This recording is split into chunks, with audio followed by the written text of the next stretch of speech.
External JavaScript file അതാണ് നമ്മൾ അടുത്തത് പഠിക്കാൻ പോണേ. അതായത് നമ്മളിപ്പോൾ ഈ HTML-ലോ അതേപോലെ ബോഡിയിലോ ക്രിയേറ്റ് ചെയ്യുന്നതാണ് ഇത്രയും നേരം പറഞ്ഞത്.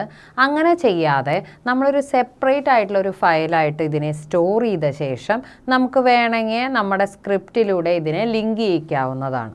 അപ്പോൾ എന്താണ് അതുകൊണ്ടുള്ള ഗുണം എന്താന്ന് വെച്ചാൽ നമ്മുടെ HTML കോഡിനെയും അതേപോലെ നമ്മുടെ ജാവാസ്ക്രിപ്റ്റിനെയും നമുക്ക് മെമ്മറി അത് സെപ്പറേറ്റ് ആയിട്ട് ഐഡൻറ്റിഫൈ ചെയ്യുകയും അതുപോലെ തന്നെ അത് റീഡ് ചെയ്യാനും യൂസ് ചെയ്യാനും പിന്നീട് അതിലെന്തെങ്കിലും ചേഞ്ചസ് വരുത്തണമെങ്കിൽ അത് വരുത്താനൊക്കെ നമുക്ക് കുറച്ചും കൂടിയും എളുപ്പമാവും. അപ്പോൾ അതിന് വേണ്ടിയിട്ട് ജാവാസ്ക്രിപ്റ്റ് സ്റ്റോർ ചെയ്യുന്ന ആ ഫയൽ സേവ് ചെയ്യുമ്പോൾ .js എന്ന എക്സ്റ്റൻഷനോട് കൂടി നമ്മളതിനെ സേവ് ചെയ്യിക്കുന്നു.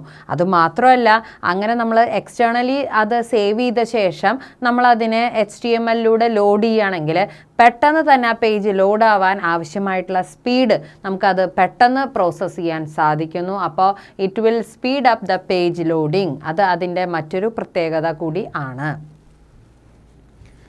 ഇനി നമുക്ക് നോക്കാം, ചെക്ക് ഡാറ്റ എന്നാണ് നമ്മളിവിടെ കൊടുത്തിട്ടുള്ള പേര്.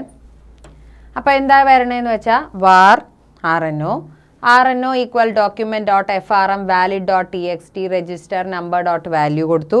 rno ചെക്ക് ചെയ്തു, എൻ്റർ ചെയ്യാനായിട്ട് നമ്മളോട് പറഞ്ഞു. അത് കഴിഞ്ഞ് ഈ ഞാൻ ചെക്ക് ചെയ്തു, അലേർട്ട് ഇൻവാലിഡ് എന്ന് പറഞ്ഞു, റിട്ടേൺ ചെയ്തു.